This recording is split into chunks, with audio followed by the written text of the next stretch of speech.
Bueno, vamos a continuar las charlas. La siguiente va a ser impartida por Vicent Mateu, que es un miembro reciente, ¿no? Reciente de nuestro Instituto de Física Teórica, y nos va a hablar, pues, del quark top, escapando del confinamiento. Adelante. Gracias por la introducción, Germán. Voy a esperar a que haya silencio. Sí, muy bien. Voy a intentar que mi charla sea un poco complementaria a la charla que ha dado David. También espero que esté a la altura. Entonces, David ha intentado hacer una conexión entre la física de lo muy grande, lo muy lejano, y la física de lo muy pequeño. Yo solo voy a hablar de la física de lo muy pequeño.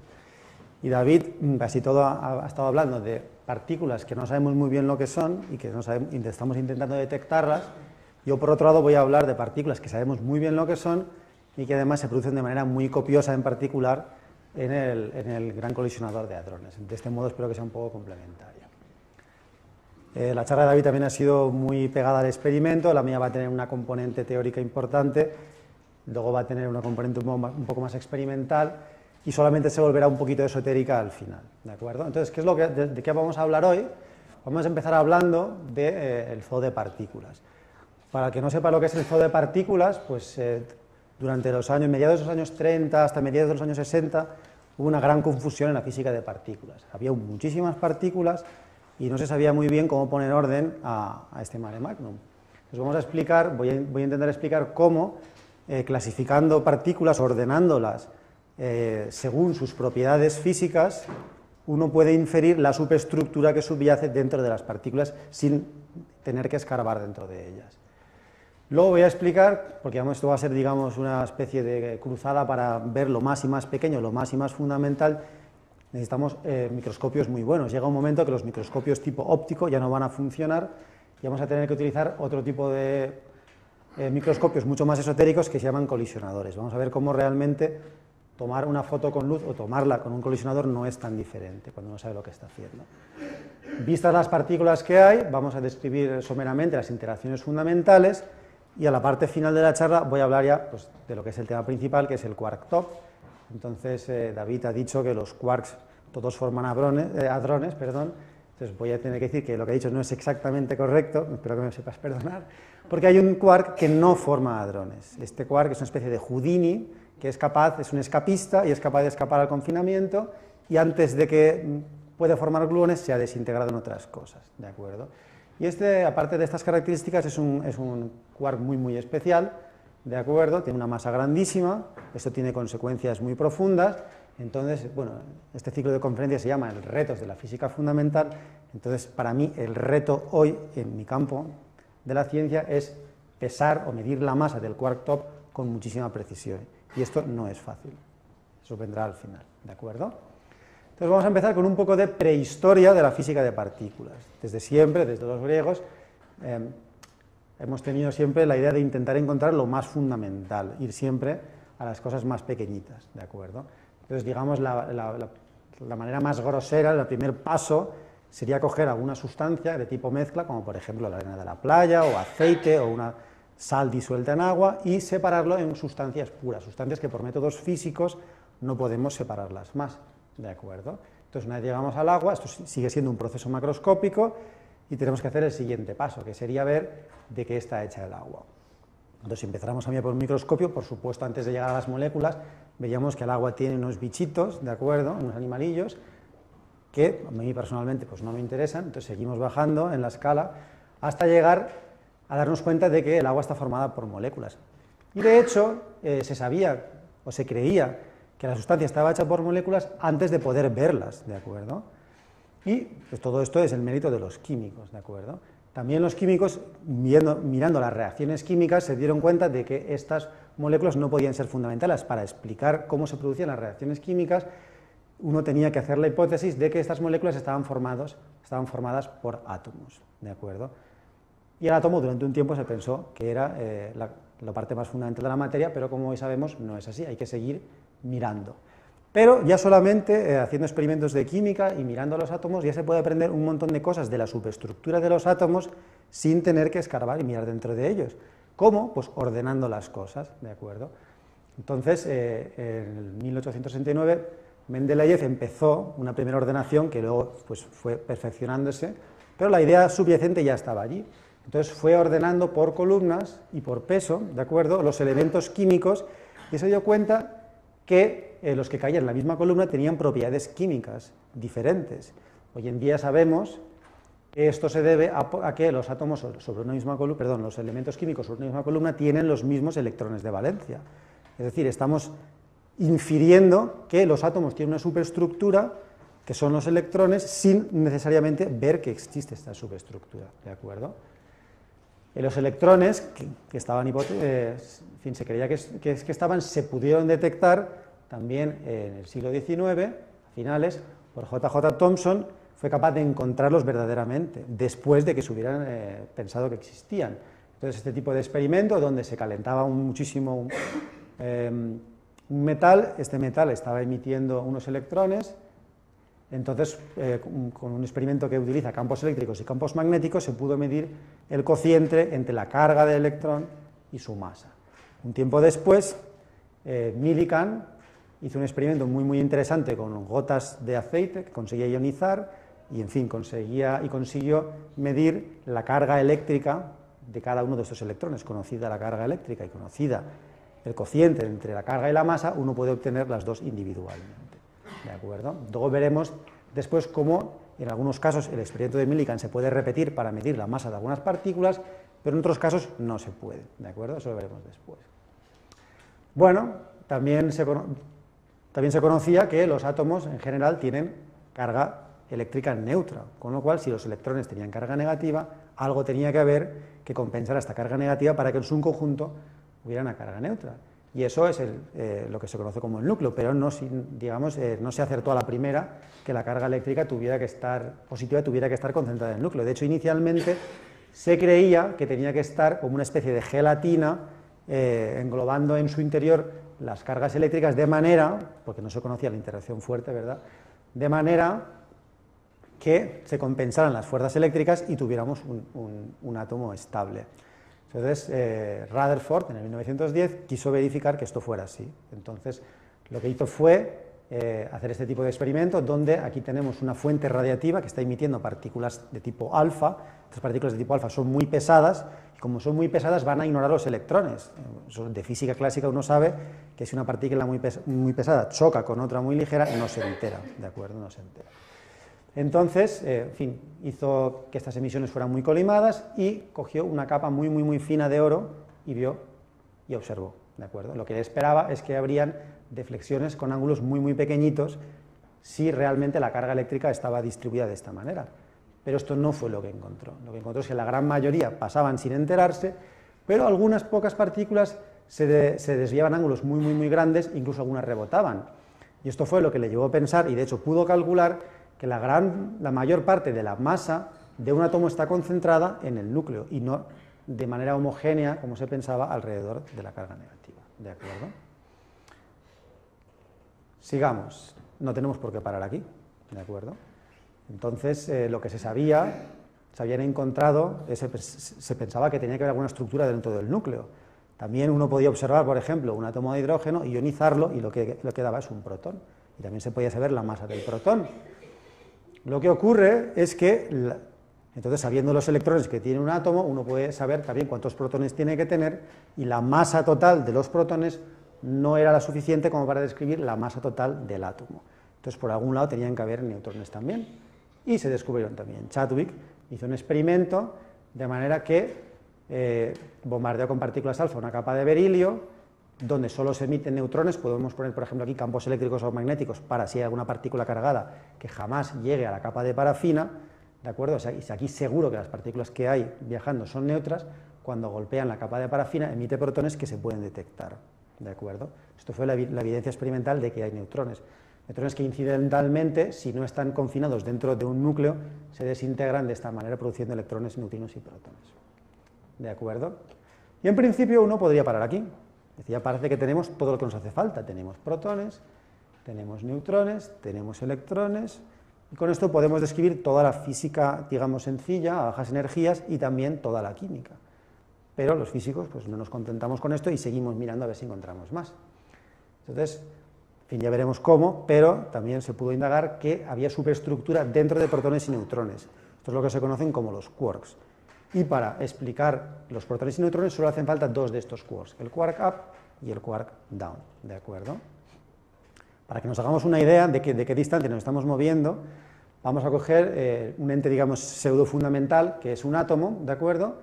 Y vamos a ver las distancias típicas que tiene y vamos a ir yendo hacia adentro a ver hasta dónde llegamos.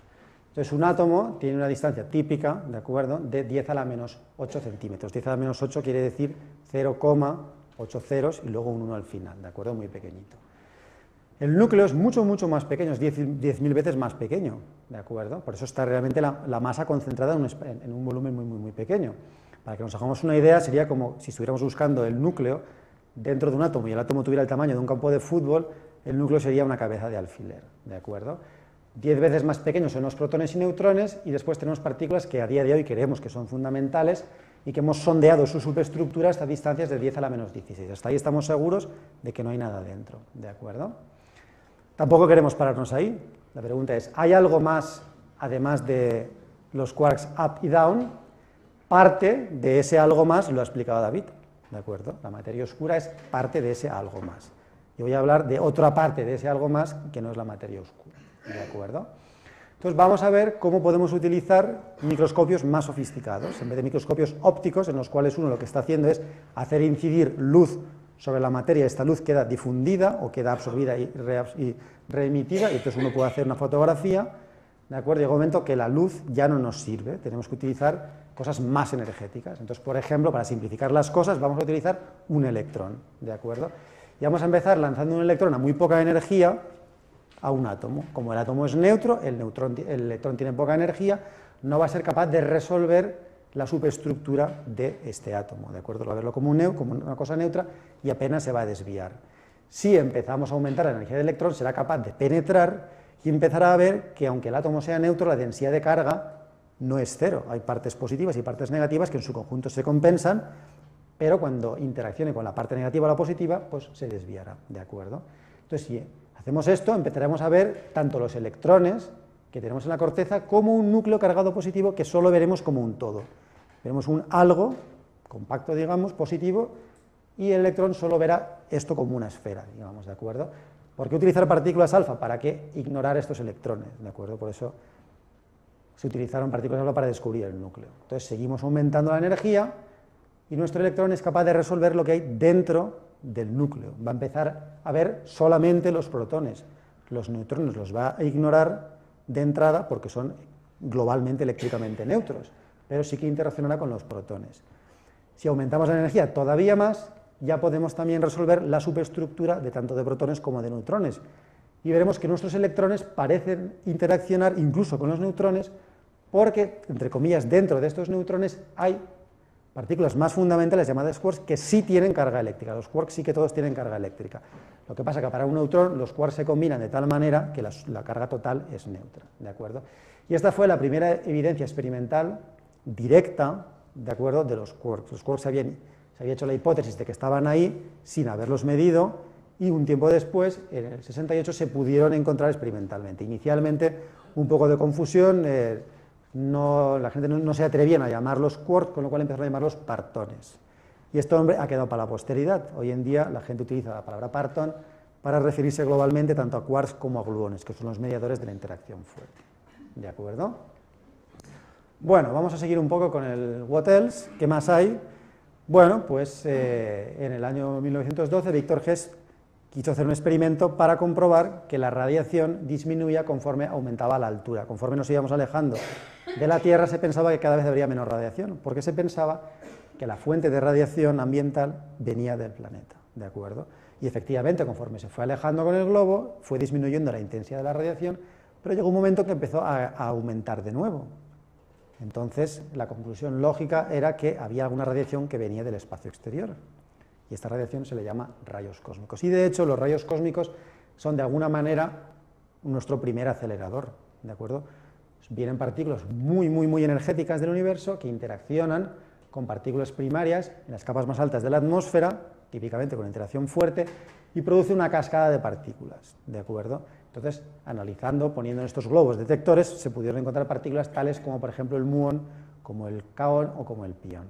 ¿Por qué no se utiliza típicamente, o en general no se utiliza este colisionador de partículas que viene gratis, además, ¿de acuerdo? Mucho más barato es poner un globito que a construir el Large Hadron Collider, porque no tenemos control en la energía de las partículas incidentes, ¿de acuerdo? Vienen como vienen. Nosotros nos gustaría conocer exactamente con qué energía vienen para poder hacer cálculos más precisos, ¿de acuerdo? Eso está muy bien para descubrir cosas, no está tan bien para medir cosas con precisión, ¿de acuerdo? Pero digamos que aquí empezó un poco, pues, el problema. Empezaron a llover como del cielo un montón de partículas, sin ton ni son, y hubo físicos que llegaron a decir que si hubiera sabido que había tantas partículas hubiera hecho botánica en vez de física, ¿de acuerdo? Pero bueno, durante un tiempo cundió un poco el pánico, pero siempre hay un tío listo, ¿de acuerdo?, que se le ocurre qué hay que hacer. Entonces lo que hay que hacer es una tabla periódica de los elementos, ¿de acuerdo?, de alguna manera. Entonces hay que empezar a clasificar las partículas. La primera cosa que hay que hacer para clasificarlas es según su spin. El spin es un número cuántico, tampoco puedo entrar mucho en él, de manera, a grosso modo, es la manera en la que rotan las partículas. Lo que pasa es que la física cuántica tiene la particularidad de que no se puede rotar de manera arbitraria, se rota siempre en unidades semienteras de momento angular básico, ¿de acuerdo?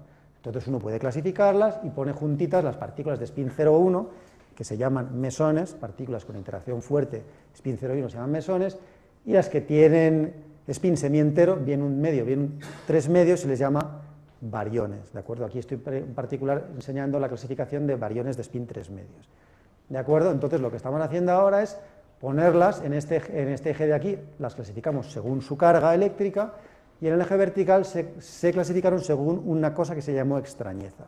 Hoy en día sabemos que la extrañeza se corresponde con el quark extraño, pero inicialmente no. ¿Por qué se le llamó extrañeza? Porque las partículas que tenían la cualidad de ser extrañas eran extrañamente longevas, ¿de acuerdo? Se desintegraban más lentamente de lo que se desintegraban sus amigos. Hoy en día sabemos por qué es, porque la mezcla con el quark extraño es mucho menor que la mezcla con el quark, ¿de acuerdo?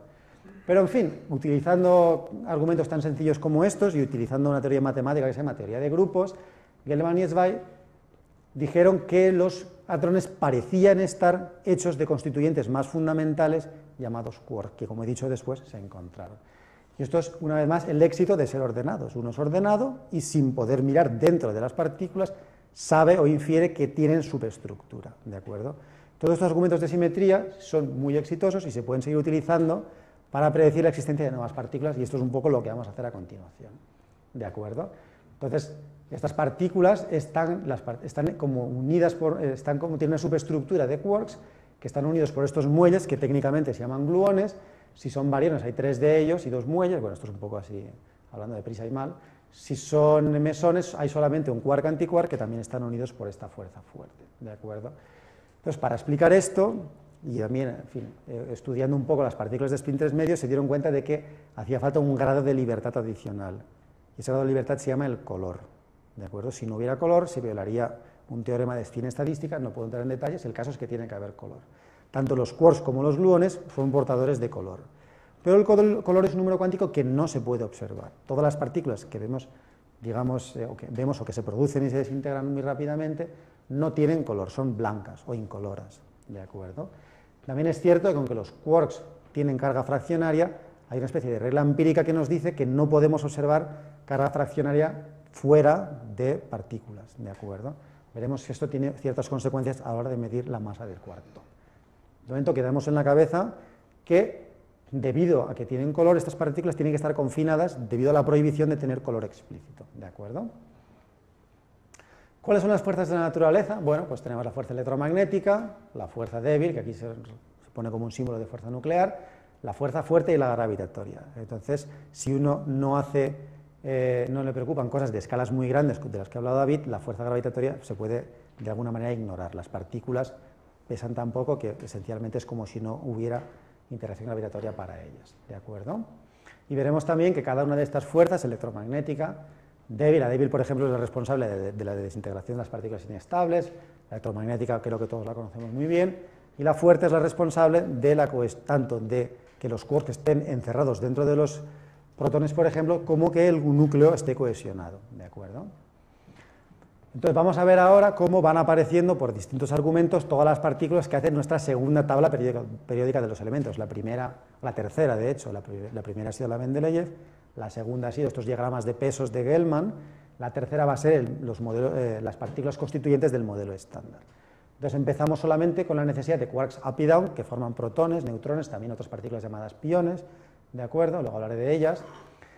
También sabemos que está el electrón, eso lo sabemos muy bien, hay un mediador de las interacciones electromagnéticas y nos hace falta también el gluón para cohesionar estos quarks dentro de protones y neutrones. Pero en principio, con todo lo que está en la pizarra, uno puede tirar millas, ¿de acuerdo? Puede describir toda la física no esotérica, ¿de acuerdo? Toda la química, todo lo que nos hace, toda la física nuclear, todo está aquí ya, ¿de acuerdo? Pero como siempre, pues los físicos no nos conformamos con esto y seguimos mirando a ver si hay algo más. En los rayos cósmicos se descubrió el muón, que es una especie de hermano mayor del electrón, con propiedades muy parecidas, pero mucho más pesado, y esto causó una conmoción, porque la gente estaba esperando encontrar el pión, se esperaba encontrar el pión porque se pensaba que el pión era el mediador de las interacciones fuertes. Entonces se encontró una partícula y se predijo su masa también. Yukawa dijo, la masa del pión tiene que ser, pues, la que sea. Y resulta que el muón tiene una muy parecida, pero enseguida se dieron cuenta de que el muón no interaccionaba fuertemente, con lo cual no podía ser esta partícula que estaban esperando. Esto creó confusión. Físico Isidor Rabi con Sorna dijo, ¿quién ha pedido el muón? Es que nadie lo quiere, ¿de acuerdo? También nos rompe un poco la simetría. Bueno, en los rayos cósmicos también se encontraron partículas con extrañeza y se infirió que tenía que haber un quark extraño. De momento esto no parece demasiado simétrico, parece que tenemos 3 partículas con interacciones fuertes, 2 con interacciones débiles. La historia no acaba aquí, como os podéis imaginar. Los neutrinos se postularon inicialmente, se postularon como una necesidad imperiosa, ¿de acuerdo? Si no existía el neutrino, se estaba violando el momento angular, se estaba violando la energía, se estaba violando el momento. Entonces Pauli, muy avergonzado, dijo, he hecho una cosa terrible, he postulado una partícula que nadie nunca podrá detectar, pero los físicos experimentales son muy listos y sí la detectaron, ¿de acuerdo? Y también detectaron otra familia de neutrinos, había más de un tipo de neutrinos. Bueno, entonces ya tenemos aquí una especie de asimetría, tenemos aquí 4 leptones, aquí tenemos 3 quarks. Bueno, pues parece que aquí podríamos poner un cuadradito más, ¿no? Entonces esto es un motivo estético, pero hubo motivos también de necesidad, de nuevo, ¿de acuerdo? Teórica, por simetría, tenía que haber un quark charm. Y esto lo predijeron Glashow, Iliopoulos y Majani. ¿Por qué? Bueno, pues lo que se sabía, lo que se había observado, era que, o lo que se intuía, era que las desintegraciones mediadas por la interacción débil se producían porque se emitía un bosón mediador, el W, que era cargado. Entonces, si queríamos cambiar el sabor de una partícula al desintegrarla, teníamos también que cambiar la carga. Lo que no se observaban eran desintegraciones en las que la carga no cambiara también, ¿de acuerdo? Bueno, estos diagramas lo que está diciendo básicamente es que las interacciones débiles son o verticales o diagonales, nunca horizontales. Estos quarks tienen la misma carga, con lo cual no puede haber una transición en esta dirección, ¿de acuerdo? Pero ¿qué pasa si en lugar de intercambiar un bosón cargado, intercambiamos 2 bosones cargados con carga diferente? En principio sí podríamos tener una transición que cambie el sabor y que además no cambie la carga. Experimentalmente se sabía que esto estaba muy suprimido. Este tipo de diagramas daban una contribución demasiado fuerte. Entonces, por argumentos de simetría, se dijo, tiene que haber otro quark que tiene que ir aquí arriba, llamado el quark charm, de manera que también se intercambie, van a haber 2 diagramas, van a haber 2 procesos, de tal manera que el signo de los diagramas es exactamente el contrario. Entonces, en el límite en el que la masa del quark up y el charm fuera igual, estos cancelarían exactamente. Si no son iguales, lo que hay es una supresión muy fuerte, ¿de acuerdo? Y se estuvo buscando este quark, ¿de acuerdo? Una vez más, podemos, ordenando las cosas, mirando argumentos de simetría, podemos inferir superestructura de la materia, ¿de acuerdo? Entonces, aquí ponemos el quark que nos queda y efectivamente decimos que solo puede haber interacciones verticales o diagonales. Se buscó y se encontró, ¿de acuerdo? Esto es lo que se llama la revolución de noviembre, ¿de acuerdo? Contraposición con la de octubre. Entonces se encontró, no como un estado libre, que eso era imposible, se encontró en estados ligados charm-anticharm, lo que se llaman, donde el grado de libertad charm está oculto, no se puede ver porque la belleza de este bueno, no la belleza, perdón, el carácter charm está cancelado con este de aquí, pero se interpretó rápidamente como un estado ligado de charm. Y luego a posteriori se descubrieron mesones que sí tenían grados auspicios de libertad charm, ¿de acuerdo? Bueno, vale, aquí todo esto era muy bonito, parecía que ya habíamos acabado, cerramos el chiringuito, teníamos ya réplicas de familias, ¿de acuerdo? Todo era muy simétrico, pero como siempre, viene pues el señor que viene a estropear la fiesta. Se encontró un leptón adicional llamado tau, mucho más pesado, se encontró en Slack, que venía a romper la simetría de nuevo. A ver qué hacemos. Bueno, pues una vez más vamos a invocar un argumento de simetría. Estudiando experimentos de oscilaciones de kaones, físicos experimentales se dieron cuenta de que los kaones eran muy particulares y estaban violando una simetría discreta, de hecho la combinación de dos simetrías discretas, conjugación de carga y paridad. Hablando así un poco en román paladino, conjugación de carga quiere decir cambiar partícula por antipartícula y la paridad quiere decir esencialmente que estamos viendo el experimento al otro lado del espejo. Entonces los kaones a un lado del espejo se comportaban de manera diferente que los anticaones al otro lado del espejo. Bueno, a uno le puede parecer mejor o peor, la cosa es que era así. Entonces físicos teóricos muy listos, como Kobayashi y Maskawa, dijeron, espera, si me dejas poner una tercera familia de quarks, te puedo explicar que efectivamente puedo acomodar en el modelo estándar violación de CP. Pues muy bien, pues a buscarlo, ¿no? Y se encontraron. Y de nuevo se volvieron a encontrar como estados ligados que llaman botomonium, donde uno no ve el grado de libertad de belleza explícitamente porque queda cancelado por la antibelleza. Con el tiempo después, a mayores energías, sí que se encontraron mesones B, donde el grado de libertad de belleza se veía de manera explícita. ¿De acuerdo? Bueno, si había un bottom, tenía que haber un top. ¿De acuerdo? Si no, no se podía violar CP. Y costó muchísimo de encontrar. ¿De acuerdo? Fue teorizado, pero costó muchísimo de encontrar. En el proceso de buscarlo, se encontraron otras cosas, que son muy importantes también. ¿Qué se encontraron? Se encontraron los bosones mediadores de las interacciones débiles. Entonces, dejadme que os cuente un poco cómo funciona.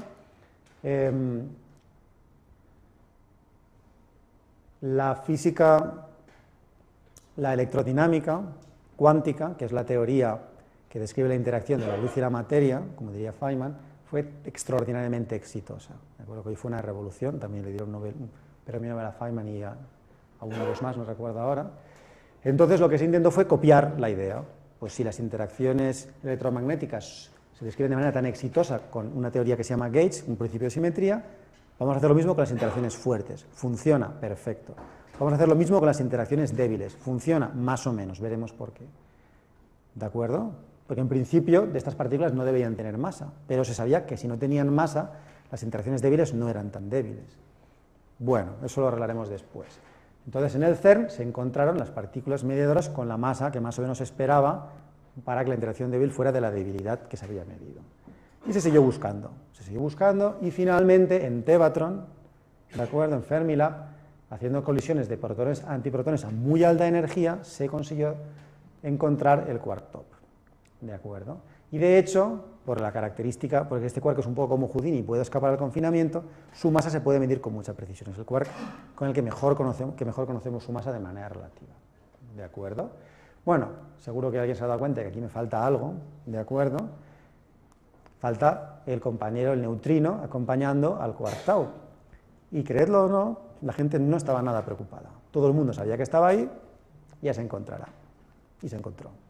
Pero teóricamente era muy importante, una vez más por argumentos de simetría, porque el modelo estándar es una teoría que está basada en simetrías. Si esas simetrías se nos rompen a nivel clásico o a nivel cuántico, la teoría se va al garete. Entonces hay unos diagramas de Feynman cuánticos, estos son efectos cuánticos de la teoría, en los cuales, estos se llaman anomalías, diagramas de anomalías, y estos diagramas rompen la simetría subyacente del modelo estándar. Entonces, de alguna manera, al sumar todos estos diagramas, tienen que cancelar. Estos diagramas cancelan exactamente si tenemos, no importa cuántas familias hay, pero tiene que haber exactamente este tipo de familia. Si no estaba el neutrino, las anomalías no cancelaban, el modelo estándar se iba a paseo. Incidentalmente, las anomalías solo cancelan si tenemos 3 colores. Si hubiéramos 4 o 2 colores, las anomalías no cancelarían, el modelo estándar no funcionaría. Como podéis ver, por argumentos de simetría uno puede aprender y descubrir un montón de cosas de manera indirecta. ¿De acuerdo? Entonces nos falta un poco aquí la guinda al pastel, ¿de acuerdo? que es el bosón de Higgs. Si no existe el bosón de Higgs, todas las partículas del modelo estándar sin excepción tendrían masa cero. Y esto no puede ser, porque sabemos que tienen masa, en particular los mediadores. Una vez más, se utilizan argumentos de simetría, en este caso de cómo romper una simetría de manera ordenada y controlada. Se predijo la existencia del bosón de Higgs y también costó muchísimo de encontrar, pero finalmente se descubrió en el LHC en 2012 y también ha dado lugar a un premio Nobel de momento. Bueno, pues ya tenemos aquí todas las partículas, luego pueden haber más. David, por ejemplo, ha hablado de supersimetría, no se ha encontrado, yo voy a concentrarme en lo que está en la pizarra, ¿de acuerdo? ¿Qué tipo de interacciones tenemos? Esto también va a ayudarme a contestar una pregunta que le han hecho a David. Entonces vamos a poner aquí leptones, los constituyentes, digamos, los ladrillos que serían los leptones y los quarks, todos los mediadores y el bosón de Higgs. Entonces, lo que hoy sabemos en física moderna es que, por ejemplo, una partícula cargada, cuando habla con otra partícula cargada, realmente lo hacen porque intercambian un fotón, no intercambian nunca, no interaccionan directamente, no hay interacciones que no sean a distancia, ¿de acuerdo? Eso violaría el principio de relatividad. Entonces, por ejemplo, tenemos el fotón que habla con cualquier partícula que tenga masa, por eso no habla con el bosón de Higgs, no habla con el Z, no habla con los neutrinos. Tenemos los gluones que solo hablan con las partículas, tampoco interaccionan consigo mismo, esto es importante. Tenemos los gluones que tienen carga de color y hablan con partículas que tengan color, es decir, hablan con todos los quarks y hablan consigo mismos. Y el hecho de que hablen consigo mismos es lo que hace que la teoría sea confinante, sea extraordinariamente fuerte a energías muy bajas, ¿de acuerdo? Y el bosón de Higgs habla con todo el mundo que tenga masa, para dársela. Habla consigo mismo, para darse masa a sí mismo, habla con los quarks que tienen masa, con los Z, pero no habla, por ejemplo, ni con el gluón ni con el fotón, ¿de acuerdo? Vamos a intentar conectar con la charla anterior. Alguien me ha preguntado cómo puede ser que esta partícula de dark matter interaccione con mi núcleo. Bueno, pues podría ser que un señor de estos de aquí tuviera una línea adicional que conectara con el sector oscuro. Eso no lo sabemos, pero es una de las hipótesis que se barajan. Si uno de estos mediadores conecta con el sector oscuro, automáticamente puede interaccionar la materia oscura con el núcleo y la charla la podemos detectar, ¿de acuerdo? Bueno, vamos a retomar un poco las interacciones fuertes. Hemos visto que el bosón de Higgs da masa a todo el mundo, menos a nosotros. Ahora veremos por qué, ¿de acuerdo? Entonces, estas partículas las hemos dejado aquí. Vamos ahora a asociar cada una de estas interacciones con un mediador y vamos a concentrarnos por el momento en las interacciones fuertes, que es mi campo de trabajo, ¿de acuerdo? En este sector de aquí y su mediador. Entonces, estos gluones que están aquí son los responsables, como he dicho, aquí lo tenemos representado con una brocha con pegamento, son los responsables de mantener cohesionados los quarks dentro de hadrones y residualmente también van a mantener cohesionados los protones y los neutrones entre ellos para formar los núcleos. Y de hecho, es la energía potencial almacenada por estos gluones la que nos proporciona el 99% de la masa de la materia ordinaria, no es el bosón de Higgs. El bosón de Higgs nos da el 1% restante, ¿de acuerdo? Hoy en día sabemos por la física, la relatividad de Einstein, que masa y energía son intercambiables. Si se está almacenando energía potencial, se puede ver como una masa de manera externa, ¿de acuerdo? Al quark top, sin embargo, el que le da la masa no son los gluones, al menos principalmente el que le da la masa es el Higgs, ¿de acuerdo? Y es un quark muy particular, vamos a ver por qué es tan particular. La primera peculiaridad que uno enseguida le salta a la vista es que es muy masivo. De hecho, es más masivo que el Higgs. Uno podría pensar que no, que el Higgs, como ha tardado tanto en descubrir, será porque era muy masivo, pues no. ¿De acuerdo? El top es más masivo todavía. ¿De acuerdo? Aquí tengo una representación gráfica donde el volumen de estas, estos no son discos, sino que son esferas, ¿de acuerdo? El volumen de la esfera es proporcional a la masa. Como referencia tenemos aquí un protón, ¿de acuerdo? Que tiene una unidad, esencialmente una unidad de masa. Vemos que hay partículas con masa mucho más pequeña, por ejemplo el electrón, los quarks up y down, el quark extraño, el muón. Luego hay partículas con masa muy parecida, como el leptón tau o el quark charm, otros que tienen una masa aproximadamente 4 veces superior, como el bottom, y luego la cosa ya se dispara. Tenemos partículas mediadoras W y Z, de masa muy parecida, ya del orden de 90 veces esta masa. Tenemos el Higgs y el top, que ya es el que lo peta, tiene una masa 170 veces superior a la del protón, ¿de acuerdo? Y esto le confiere propiedades muy particulares, ¿de acuerdo? No sabemos por qué la masa es tan grande. Hay muchas preguntas para las cuales no tenemos respuesta, además de las preguntas que ha planteado David, ¿de acuerdo? En particular, no sabemos por qué es tan diferente la masa de un electrón y la masa de un top, por qué son tan diferentes si ambos reciben su masa del mecanismo de Higgs. Yo no tengo respuesta. Si a alguien se le ocurre algo, me lo puede decir, ¿de acuerdo? Entonces, ¿cómo resulta que la fuerza con la que se acopla el bosón de Higgs a las partículas es proporcional a su masa? El bosón de Higgs se está acoplando al quark top con más fuerza que a nadie más, y eso tiene consecuencias de lo más variopinto. Y ahora veremos por qué. En particular, la parte exótica de mi charla es que va a afectar a lo que se llama el vacío, la estructura del vacío electrodébil del modelo estándar, ¿de acuerdo? Más consecuencias. ¿Cómo producimos el bosón de Higgs en el Large Hadron Collider? Esencialmente se produce de muchas maneras, pero el canal principal es a través de fusionar gluones. Vamos a colisionar protones, luego veremos un vídeo, ¿de acuerdo? Entonces, a estas energías es como si estos protones estuvieran hechos básicamente de gluones. Los gluones se encuentran entre ellos, como hemos dicho que el gluón no habla con partículas que no tienen color, no pueden directamente proporcionarnos un bosón de Higgs. Pero sí que puede haber un efecto cuántico donde se produce un triángulo de quark tops y el quark top sí que habla con el Higgs, ¿de acuerdo? Entonces, este es el canal principal. En principio, en este triángulo podríamos tener aquí corriendo todo tipo de quarks, pero como el que más se acopla al Higgs es el top, esta es la contribución principal. Entonces, estamos viendo un ejemplo en el cual, aunque el top no se está produciendo, es el actor principal de un proceso. Esto va a ocurrir más veces, como veremos, ¿de acuerdo? Y también es un actor principal en lo que se llama el potencial del Higgs. Aquí no puedo entrar en detalles muy técnicos. Este tipo de diagrama, este diagrama lo que nos está diciendo es cómo el Higgs se acopla a sí mismo, ¿de acuerdo? De esta manera, aquí hay un vértice local, pero también podemos poner correcciones cuánticas a la interacción del Higgs consigo mismo. Y la que va a dominar va a ser precisamente lo que se llama un lazo o un loop de quarks tops, ¿de acuerdo? Entonces, y este diagrama puede cambiar la estructura del vacío de la teoría. Entonces, ¿esto qué significa? Vamos a imaginarnos, de acuerdo, mentalmente, que esto de aquí es como una especie de montaña, ¿de acuerdo? Tenemos un trineo para ir por la montaña. Entonces, el vacío es el punto más bajo de la montaña, ¿de acuerdo? Un valle, ¿de acuerdo? Entonces, si el potencial es de esta manera, vemos que tiene dos valles. Este es el valle que nos gusta, en el que vivimos, y energías mucho más altas, hay un segundo valle. Siempre que este valle sea más alto, estamos salvados, ¿de acuerdo? Quiere decir que nuestro vacío es estable y siempre estamos aquí y digamos que nuestra vida no va a cambiar, ¿de acuerdo? Puede ocurrir, ¿de acuerdo?, para ciertos valores de la masa del top, que el segundo valle sea mucho menor que el primero. Entonces, en principio, uno puede pensar que tampoco pasa nada, porque nuestro trineo no es muy energético, ¿de acuerdo?, y estamos aquí atrapados y no podemos escapar de aquí, y aunque exista un segundo valle, nunca lo sabremos, porque esta montaña no la podemos escalar. Pero la física cuántica es muy puñetera, y entonces nos permite pasar de un valle al otro sin pagar el peaje de tener que subir la montaña. Clásicamente uno tendría que subir la piedra por aquí y dejarla caer, con lo cual necesitaría acumular energía para poder subirla, ¿de acuerdo?, que luego no le haría falta una vez esté aquí abajo.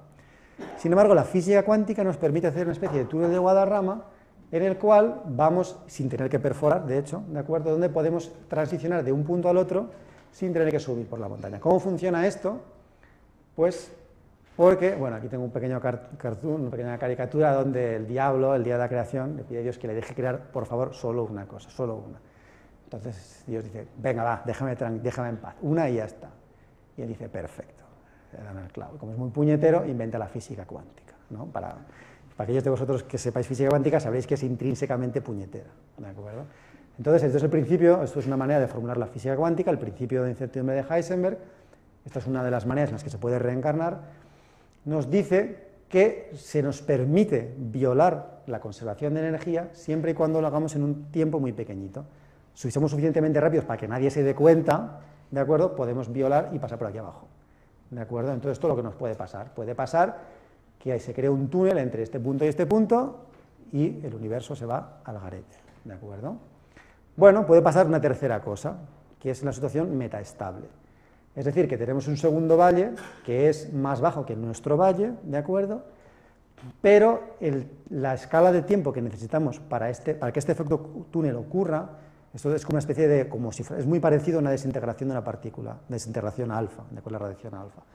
Tiene un tiempo de desintegración, nuestro universo tardaría en desintegrarse un tiempo en hacer la transición. Si este tiempo es mucho mayor que la edad del universo, por ejemplo, que 10 veces, pues también estamos salvados. Esto se llama un vacío metaestable.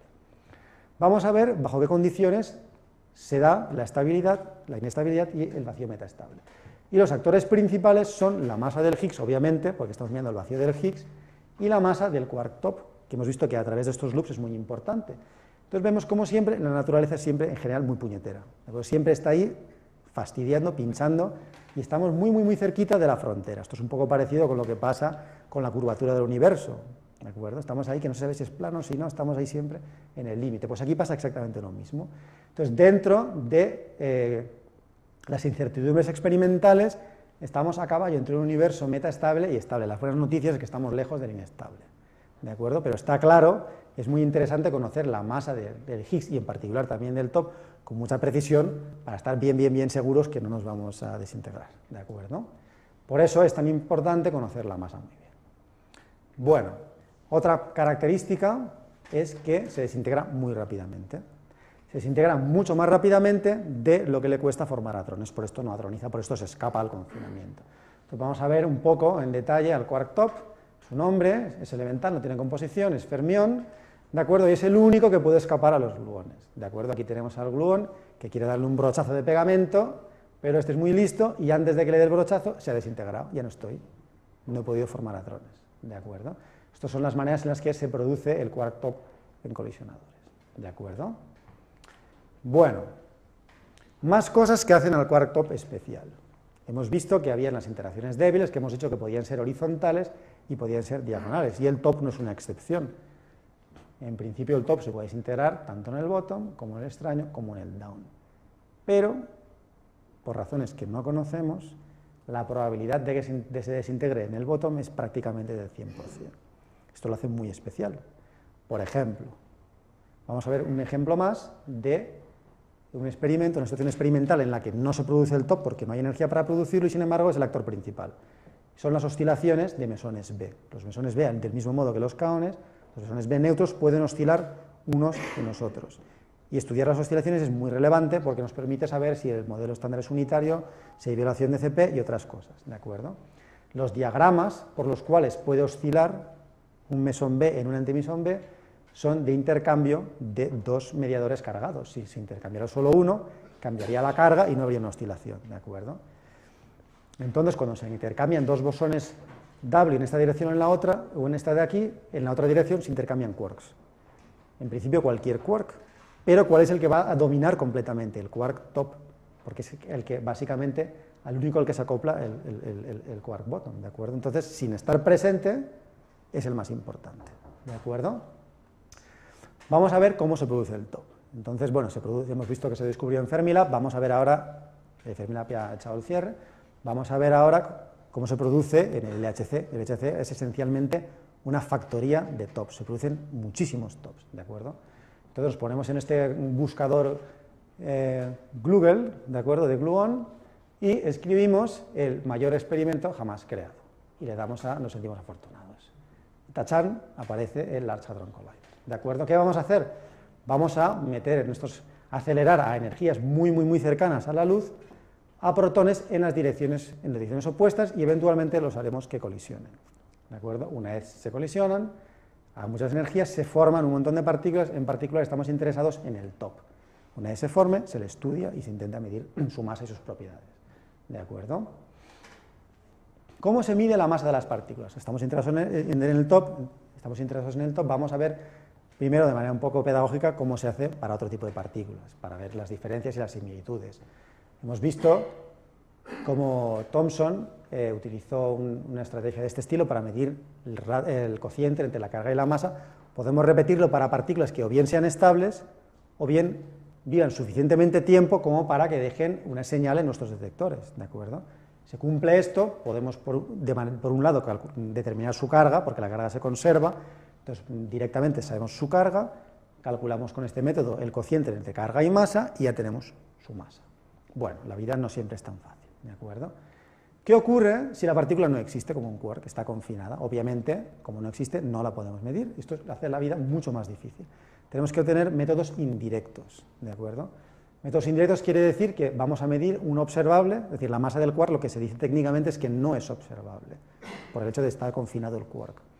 Entonces vamos a ver una cosa que sí sea observable, que dependa muy fuertemente de la masa del quark, y de ahí inferir indirectamente cuánto pesa este quark. Por ejemplo, podemos ver la masa de un estado ligado. Medimos la masa del charmonium y unos cálculos teóricos, bla, bla, bla, patatín, patatán, y aparece, al final despejamos la masa del quark, ¿de acuerdo? Otro tipo de observables, ¿de acuerdo? Como la masa de los quarks no es un observable, hay que definirla. Definirla no quiere decir que le podemos dar el valor que queramos, no nos confundamos. Es pesado y es pesado, la definamos como la definamos para el top. Pero aún así, para ser precisos, uno tiene que definir en el marco de una teoría cuántica qué entendemos por una masa. Y eso es muy relevante en particular para el quark top, como veremos. ¿Cómo medimos la masa de partículas que son inestables, que no dejan ninguna traza en el detector? Por ejemplo, los bosones Z y muchas otras. Lo que hay que hacer es otra medida indirecta. Bueno, realmente esta yo casi la llamaría directa. Entonces lo que vamos a hacer es reconstruir completamente la energía y el momento que llevaba esa partícula antes de desintegrarse. Utilizando conservación de energía y momento podemos reconstruir su masa. Eso es una manera, por ejemplo, de medir con mucha precisión la masa del bosón Z.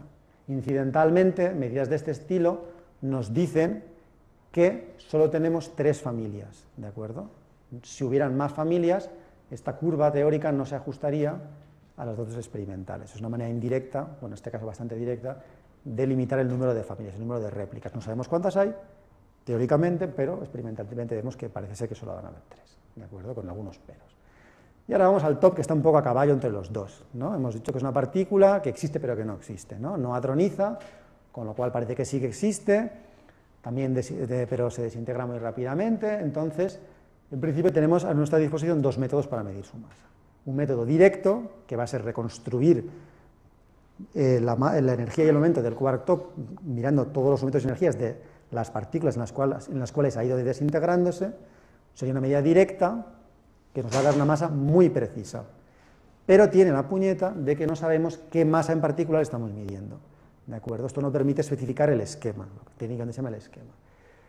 Solución, hacemos una medida indirecta. En vez de mirar directamente la masa reconstruyéndola, cogemos otro observable, por ejemplo, una sección eficaz total, la probabilidad de que pase esto, de que pase lo otro, en fin, miramos jets, lo que sea. Entonces vemos que esta sección eficaz depende de tal manera en la masa del top, con un esquema muy bien definido, lo medimos.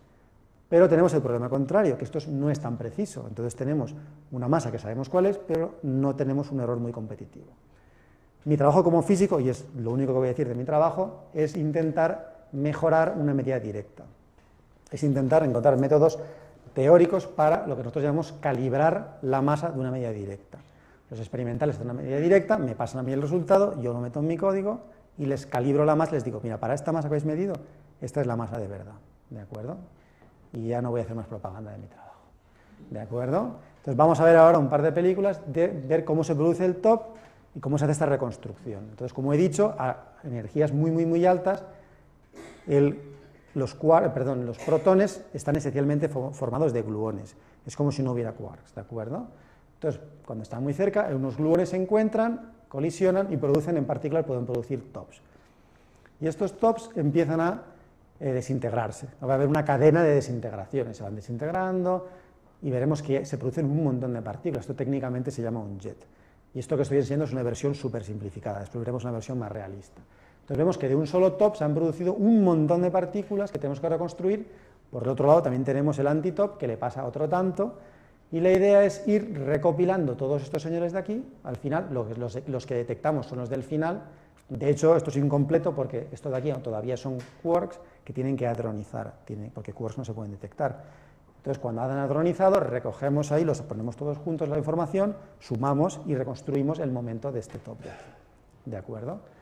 Bueno, esto es un poco más realista, ¿de acuerdo?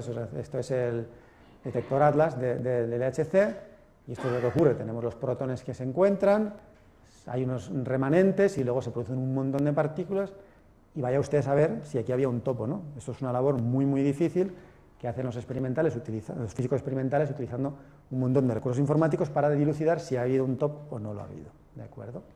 Bueno, entonces, esta es la única ecuación en la que tengo un poquito de matemáticas, espero que me perdonéis. Vamos a ver cómo se hace esto de reconstruir la masa y la energía del quark top y por qué esto nos va a decir cuál es la masa, ¿de acuerdo? Entonces lo que vamos a hacer, vamos a utilizar principios muy sencillos y muy universales de la física, que son leyes de conservación. Cada vez que se produce una desintegración, sabemos que tanto el momento es esencialmente masa por velocidad, grosso modo, ¿de acuerdo?, se va a conservar.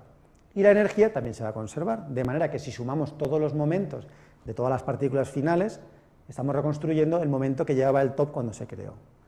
Si sumamos las energías de todas las partículas finales, estamos recuperando la energía que tenía el quark top cuando se creó. Y entonces, utilizando esta sencilla fórmula, ¿de acuerdo?, que es una relación de dispersión de relatividad especial, podemos calcular la masa. Entonces, lo que típicamente se hace una representación gráfica donde esta cantidad se representa en este eje horizontal y en el eje vertical se cuenta el número de eventos. Cuando la cosa pica, hemos encontrado la masa del quark top. Porque esto es ancho, es una campana, pues tiene que ver con que el quark es inestable y con otros muchos efectos, ¿de acuerdo?, en los cuales no puedo entrar. Bueno, os he contado una pequeña mentira, ¿de acuerdo? Os he contado, como dice el Gran Wyoming, os he contado las noticias, en breve os voy a contar la verdad, ¿de acuerdo? Entonces, ¿dónde os he engañado? No solamente se conserva la energía del momento, hay otras cosas que le gusta conservarse, por ejemplo, la carga eléctrica, por ejemplo, el color. Entonces, también en cada una de estas desintegraciones se ha ido conservando la carga eléctrica. ¿Qué pasa cuando sume las cargas eléctricas de todas las partículas al final? Tiene que sumar 2/3. Ni de broma puedo sumar 2/3, porque la carga tiene que ser entera. Y peor todavía el color. Si sumo el color de todas las partículas finales, tendría que encontrar el color del quark. Ni de broma, ¿de acuerdo? Porque las partículas estables no tienen color. Entonces, por algún lado os la he colado, ¿de acuerdo? Ahora veremos cómo. Entonces, estas sutilezas realmente son las que hacen que medidas directas no tengan un control bueno sobre qué tipo de masa estoy midiendo, ¿de acuerdo? Entonces, aquí viene la realidad, ¿no?, la verdad. Entonces, voy a coger una versión más realista. Vamos a hacer un caso mucho más sencillo que el del Large Hadron Collider. Vamos a hacer una colisión electrón-positrón. Esto sería en el contexto, por ejemplo, del futuro International Linear Collider, ¿de acuerdo?, una máquina de precisión. Vamos a ver qué ocurriría. Entonces, tenemos aquí a nuestros electrones justicieros, a energías muy, muy grandes. Voy a llamar Q la suma de las energías del electrón y del positrón. Chocan. Se producen muchas cosas. Vamos a concentrarnos en el caso en el que se produzcan top-antitop. Aquí llamado Q, pero esta Q es del top. Entonces, se producen de manera a energías muy, muy, muy altas, a distancias muy, muy, muy cortas, se producen primariamente estos tops. Aquí podemos utilizar una lupa para ver qué está ocurriendo a estas distancias tan cortas. Se está intercambiando o bien un fotón o bien un mediador Z entre los electrones para formar la pareja top-antitop. Pero esto no es el fin de la historia, porque estas partículas tienen color, se interaccionan muy fuertemente con los gluones y empiezan a radiar. Lo que ocurre es que radiar no es gratis, ¿de acuerdo? Cada vez que intentamos radiar un gluón, esto tiene un coste. Un coste, ¿de acuerdo? La probabilidad de radiar un gluón está suprimida por esta constante. Esto es el equivalente a la carga eléctrica, ¿de acuerdo? Esto es la carga de color, bueno, es la intensidad de la interacción fuerte. La interacción fuerte es muy fuerte a energías muy pequeñas, pero no es muy fuerte a energías grandes. ¿Por qué es así? Pues no puedo entrar en detalles, ¿de acuerdo? Pero el hecho es que es así. Entonces tiene un coste. Entonces es muy poco probable que se forme un tercer jet. Si queremos radiar un gluón, pues esto es muy poco probable, pero algo tiene que pasar, ¿de acuerdo? ¿Qué ocurre? Que hay truco, ¿de acuerdo? El truco que es que en esta probabilidad de radiación tenemos factores que pueden compensar el hecho de que esta alfa strong, esta alfa S, sea pequeña. Por ejemplo, si estamos radiando gluones en un cono muy, muy, muy cerquita del quark, este factor de aquí tiende a explotar y compensa a alfa strong. Entonces esto es lo que hace que se formen los jets. ¿De acuerdo? Todas estas partículas es como un spray, donde las partículas viajan todas muy cerca de las otras en direcciones muy parecidas, como lápices, digamos, y se forma el jet. ¿De acuerdo? Y esto ocurre a energías mayores que la energía del centro de masa. También hay otro factor de compensación. Si os dais cuenta, tenemos la energía del gluón. Entonces, si el gluón es muy poco energético, también podemos compensar el hecho de que alfa S sea pequeño. Entonces, también a energías mucho más pequeñas, esto es una especie de evolución, esto se conoce como la ducha partónica, podemos también empezar a radiar gluones por todas partes. Estos gluones no van a formar jets, ¿de acuerdo? Porque son muy poco energéticos, son blandos, pero son muy importantes, porque podemos intercambiar un gluón entre los dos jets y hacer que el color se conserve. Y esto es importante para que al final observemos jets que no tengan ningún tipo de color, ¿de acuerdo? También pueden intercambiarse no solo gluones, sino quarks. Esto va a ser clave para que las partículas finales tengan carga entera y no fraccionaria, ¿de acuerdo? Pero esto no puede ser toda la verdad, porque si fuera toda la verdad, detectaríamos quarks y gluones que tienen color y eso está prohibido. Entonces, a energías mucho menores ocurre la atronización. Se han ido partiendo, como en una ducha, ¿de acuerdo? Nuestros partones se han ido dividiendo en más y más y más y más partones. Llega un momento en que la energía de cada partón, quark-gluón, es tan pequeña que la interacción fuerte se vuelve muy, muy, muy fuerte y empiezan a formar pues, piones, kaones, todo tipo de partículas con interacción fuerte. Y esto es lo que se detecta, esto es lo que tiene carga entera y lo que no tiene color. Entonces la pregunta del millón es ahora, ¿cómo sabemos, después de todo tipo de intercambios, este va para atrás, este va para adelante, tal, no podemos identificar, no podemos, asignar cada una de estas partículas al top o al antitop? No podemos, y esta es la clave de la cuestión. Ahí está el problema de no saber qué masa estamos reconstruyendo, ¿de acuerdo? Porque no podemos asignar de manera unívoca cada partícula que detectamos al top o al antitop, ¿de acuerdo? Y con esto voy a terminar mi charla, ¿de acuerdo? Entonces también tengo una serie de mensajes para que os llevéis a casa. Si no os habéis enterado de la charla, no pasa nada, memorizáis esto de memoria y yo contento, ¿de acuerdo? Entonces, ¿qué hemos discutido? Hemos visto que ordenar partículas por sus características físicas o químicas nos puede dar información de la superestructura de la materia, sin necesidad de escarbar en la materia, ¿de acuerdo? Esto es muy interesante. Estos principios de simetría también pueden ser usados no para ver la superestructura, sino para predecir nuevas partículas que a posteriori pueden ser detectadas. Incluso podemos utilizar estos principios para acotar qué masa tienen que tener estas partículas. La masa del quark top se sabía por dónde tenían que ir antes de detectarse, y lo mismo se puede decir del bosón de Higgs. Ya en particular hemos hablado del top, es una partícula la más pesada que conocemos de momento, y tiene pues un montón de propiedades muy interesantes. Por ejemplo, no está sujeta a confinamiento, y espero haberos convencido de que conocer su masa con mucha precisión es muy relevante, porque queremos saber si el universo se va al garete o no, ¿de acuerdo? Entonces, para poder medir la masa del quark top con mucha precisión, tenemos que entender qué masa estamos midiendo. Si no, no sirve, bueno, no sirve para nada tampoco, pero en fin, no es de tanta utilidad. Con esto acabo y me podéis hacer las preguntas que queráis.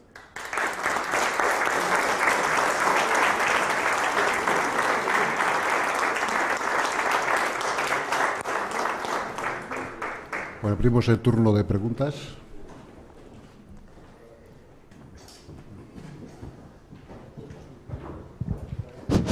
Hola, buenas tardes. Muchas gracias por la charla, está muy interesante. Mi pregunta es, ¿el proceso de hadronización se produce antes de que las partículas lleguen a los detectores del LHC? O sea, digamos, dentro del tubito. De hecho, se producen esencialmente en el momento en que todo ocurre en el mismo punto del espacio-tiempo. Realmente aquí he hecho una especie de simplificación. Los diagramas de Feynman, aunque tienen extensión, son líneas. Eso no se corresponde con líneas espaciotemporales. Todo ocurre en el mismo punto del espacio y al mismo tiempo, ¿de acuerdo? Eso solo es una manera pictórica de representarlo. Por supuesto, no hay ningún gluón ni quark que llegue al detector. Eso no puede ocurrir, ¿de acuerdo? Vale. Gracias.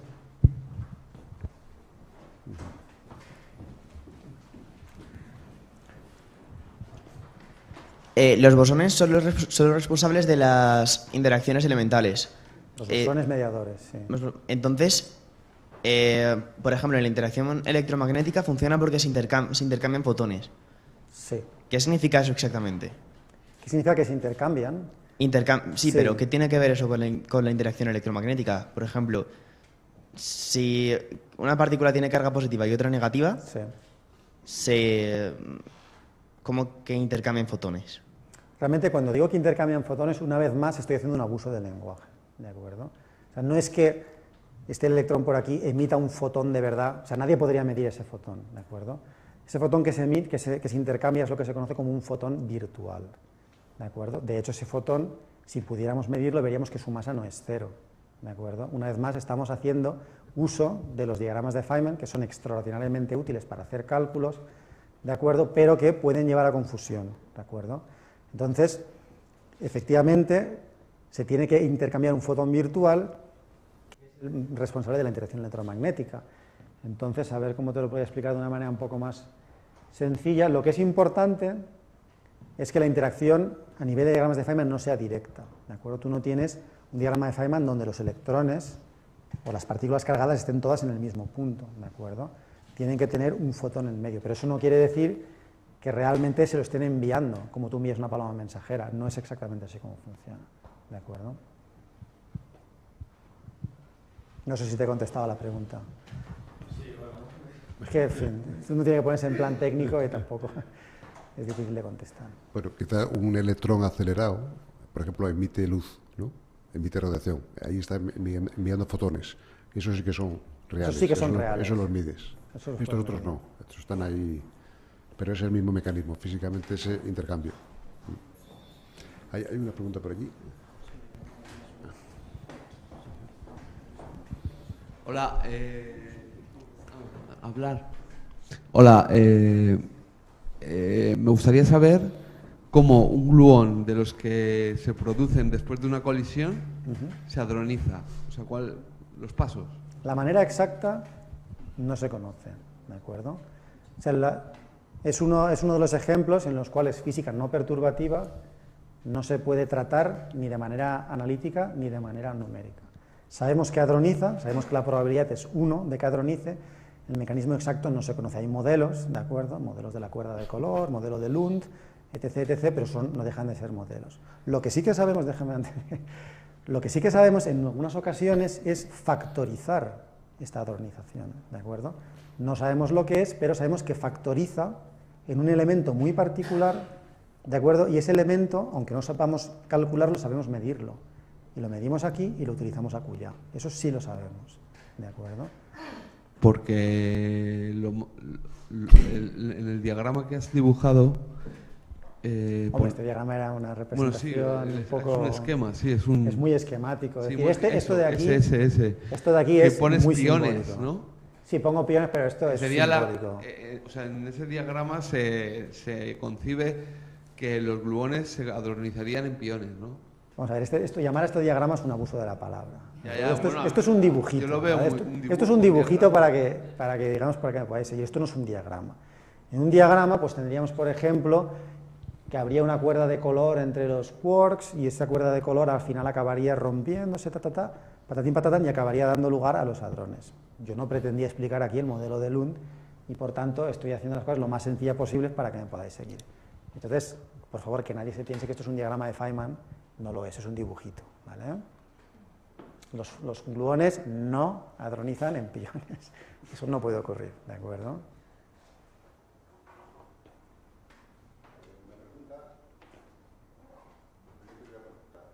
Has dicho que según cómo sea la masa del top frente a la del Higgs, que podría ser inestable el universo. Sí.